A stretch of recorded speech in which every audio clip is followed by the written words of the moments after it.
This second demonstration model will present an example of optimization of a turn indicator switch.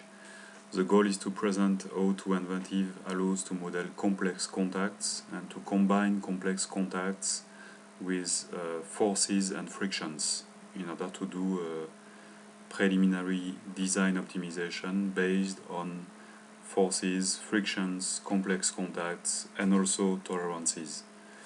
So this model will be an assembly of several components. I'm going to start by creating actually the assembly. So I start as on any Enventive model from an empty Enventive file, and I load in this Enventive file different components that we need to use in this model. So I'm going to load the component first called profile. Then I'm going to load the finger component, so finger to 1, and then I'm going to load the lever component. So this component is lever to 1 here. Okay, so you can see here on the left the tree of components that gets created when we create an assembly. Of course, all those components, finger, profile and lever, have been created in the same way as we have created the 4-bar component. Those components are only the functional drawings of the different mechanical components that we need to use in this mechanical assembly. So you can see, for example, here for the finger that the component only contains the functional information. It does not contain any details. It only contains what we need for our functional optimization. So I'm closing this finger, and then we create the assembly by starting with a fixed point associated to one of the components, the base component, and also a fixed angle. So I'm going to say this point is fixed and this point is, this line here is at an angle. Next we can say, okay, let's assemble the lever on the profile component. So I change its color, and I'm going to say we have a pivot point here between this circle and this one. So we can create this pivot using what is called a float pinhole constraint.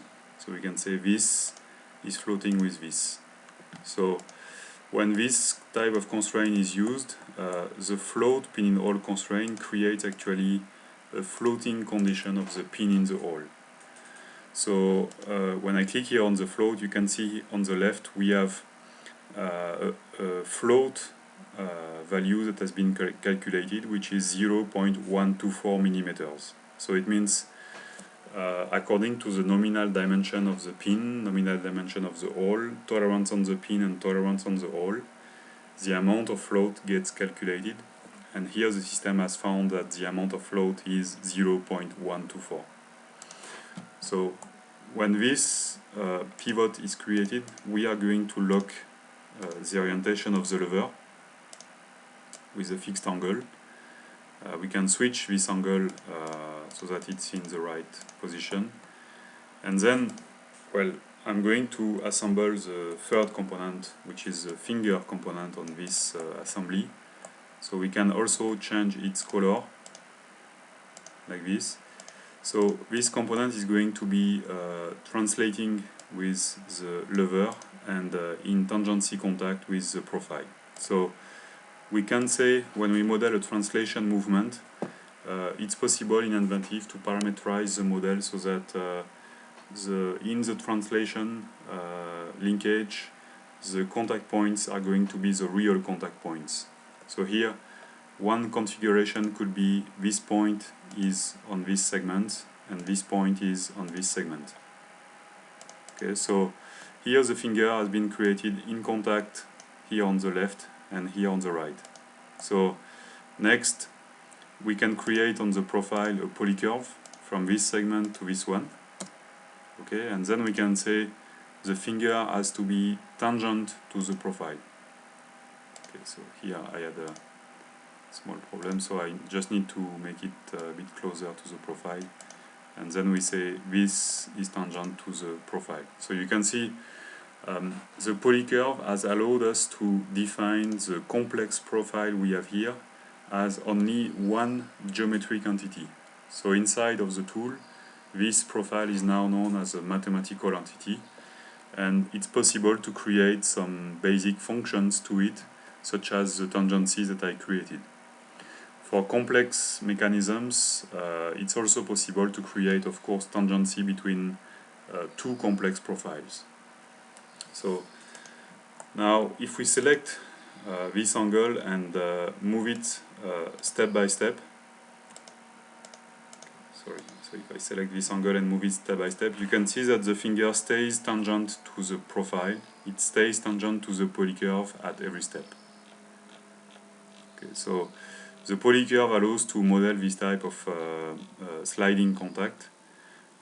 One thing that is also important is that in this movement we have a discontinuity. So the radius at the tip of the finger is 1.6, as you can see, and the radius at the bottom of the profile is 1.53.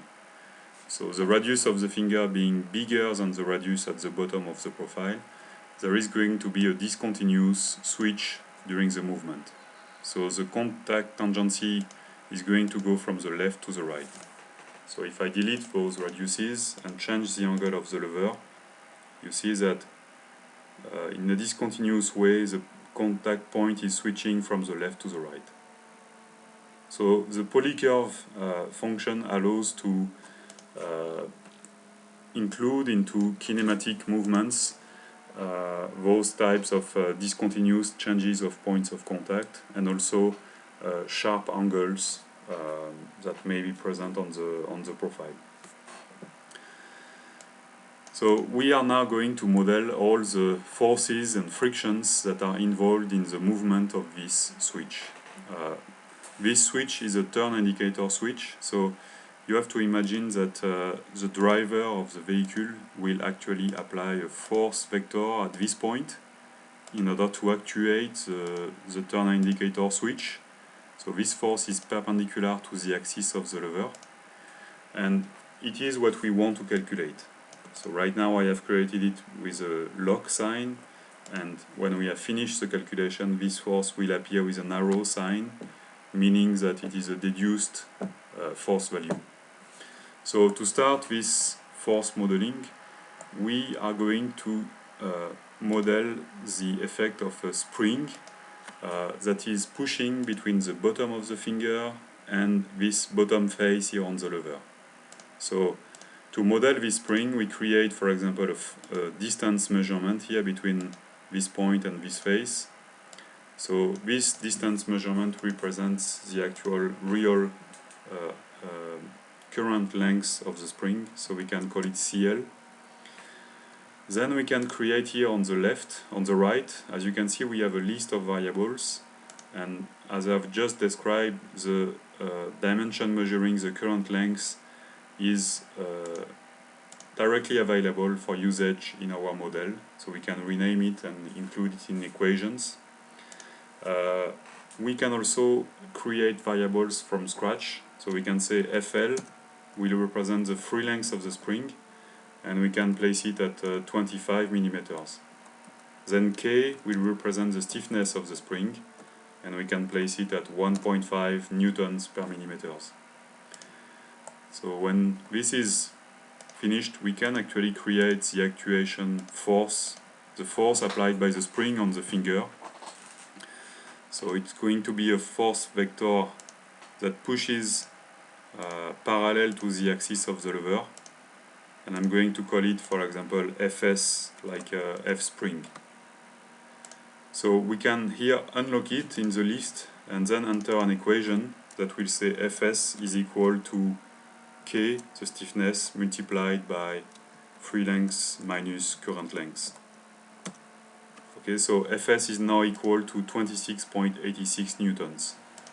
And it is a deduced force value, so when we move the mechanism, the force is going to be recalculated at every step.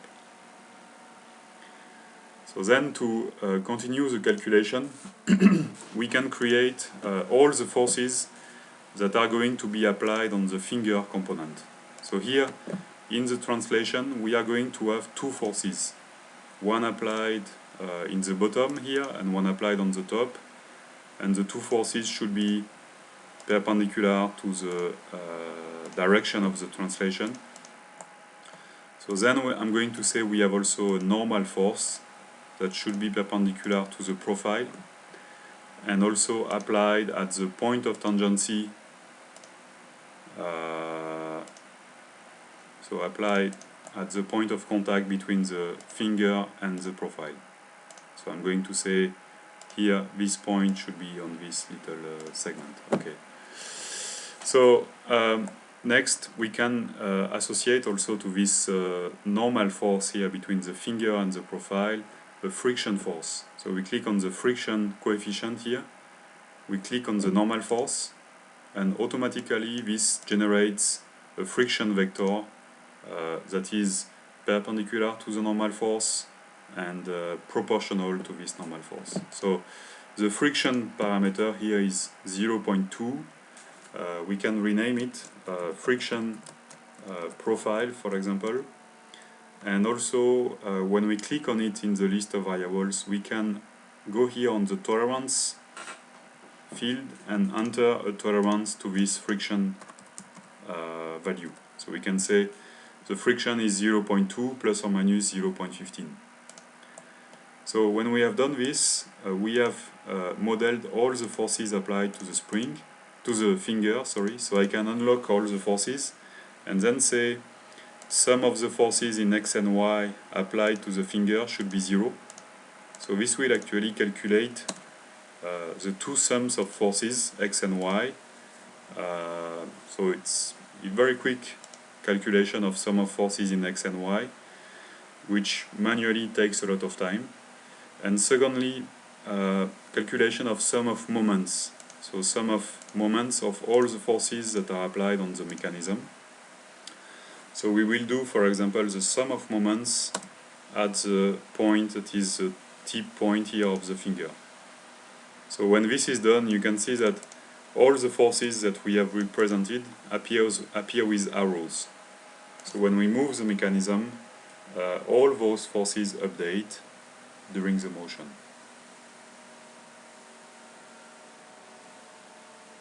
Okay, so now to finish the calculation, we are going to make necessary steps to find the actuation force here. So one thing that can be done to be very accurate in the force calculation is to create here in the pivot the real tangency contact. So we can remove the float that we had before, because this float was creating a theoretical centering of the pin and the hole. But in the reality, the pivot does not behave this way. The pivot actually has a contact point, and this contact point is a function of the force that is present in the pivot. So I remove the float, and then I'm going to say I have a tangency between here and here.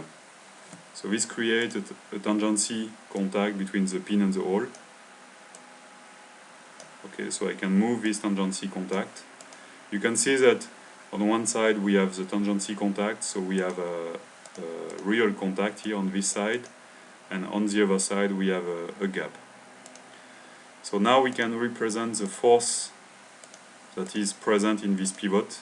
You can say I have a force vector pointing to the tangency contact. Then I can say this force is going to be normal force, so perpendicular to the axis. And then we create a friction vector associated to it as well. We can say this is friction pivot, and also say, okay, we have a tolerance of, let's say, plus or minus 0.1. Okay, so when this is done, we can proceed the same way as before. We can unlock the forces we would like to calculate. And here, we do again the sum of forces in x and y applied to the switch. Okay, and we also do the sum of moments. So sum of moments of forces, and we do the sum of moments at the center point. Okay, I had a little issue here. I just need to create an angle to place properly the force in the pivot.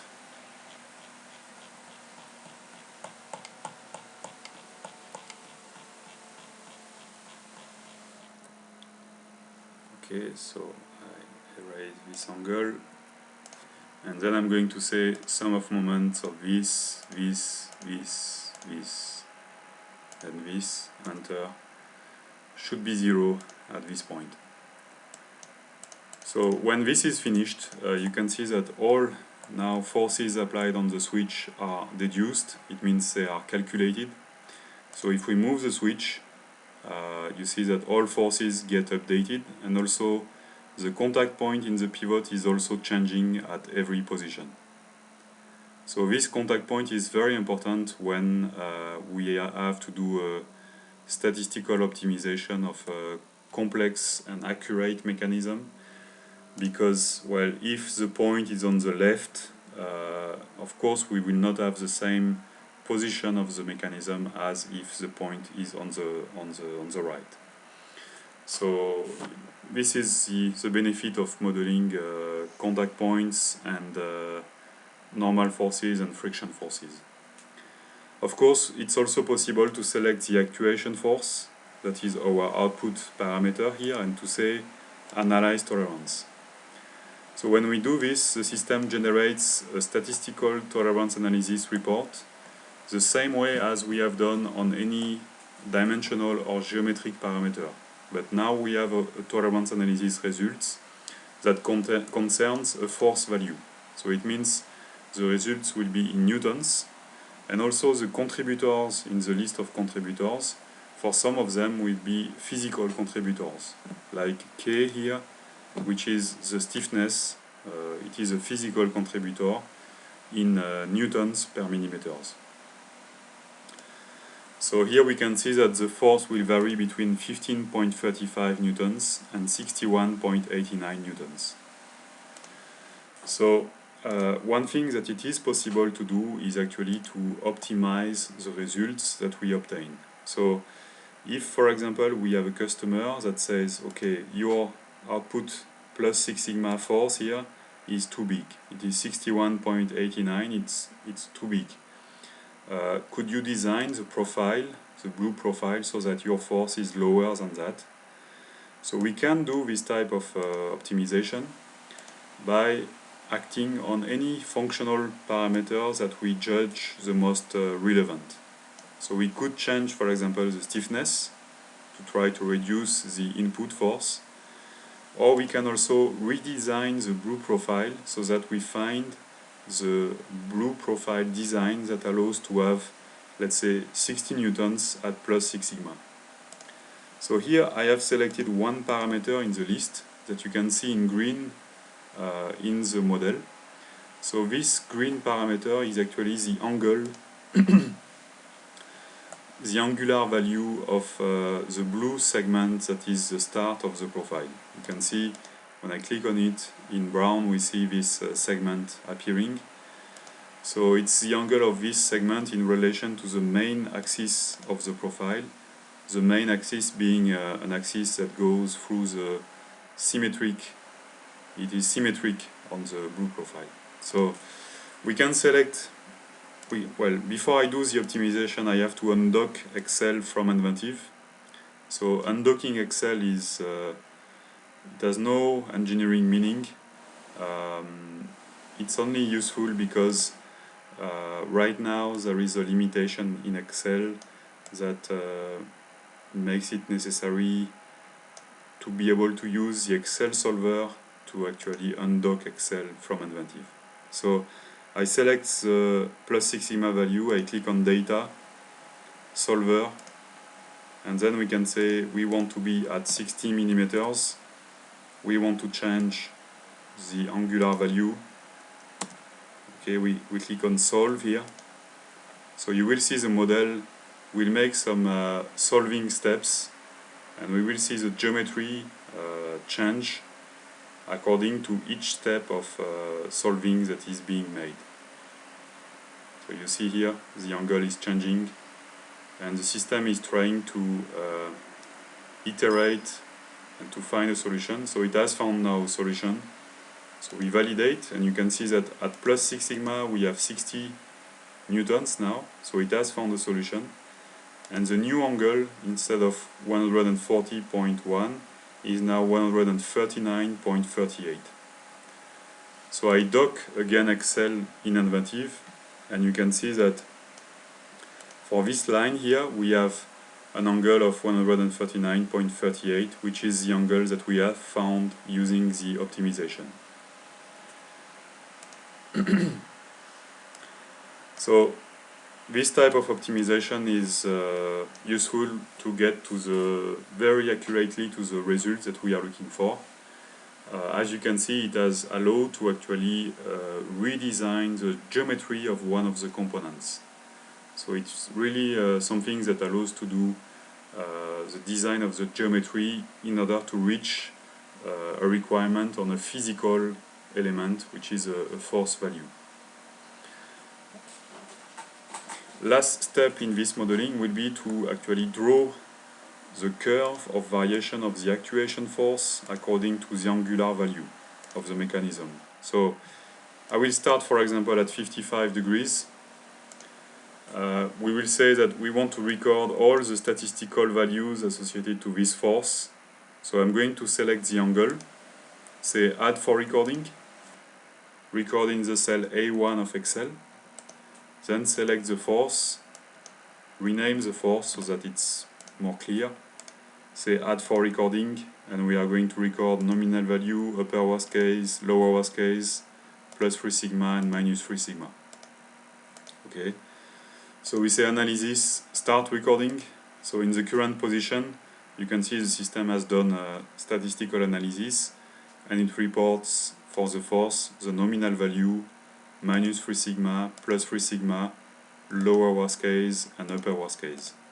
So we select the angle of 55, we say step value until 25, and we enter, for example, 50 steps.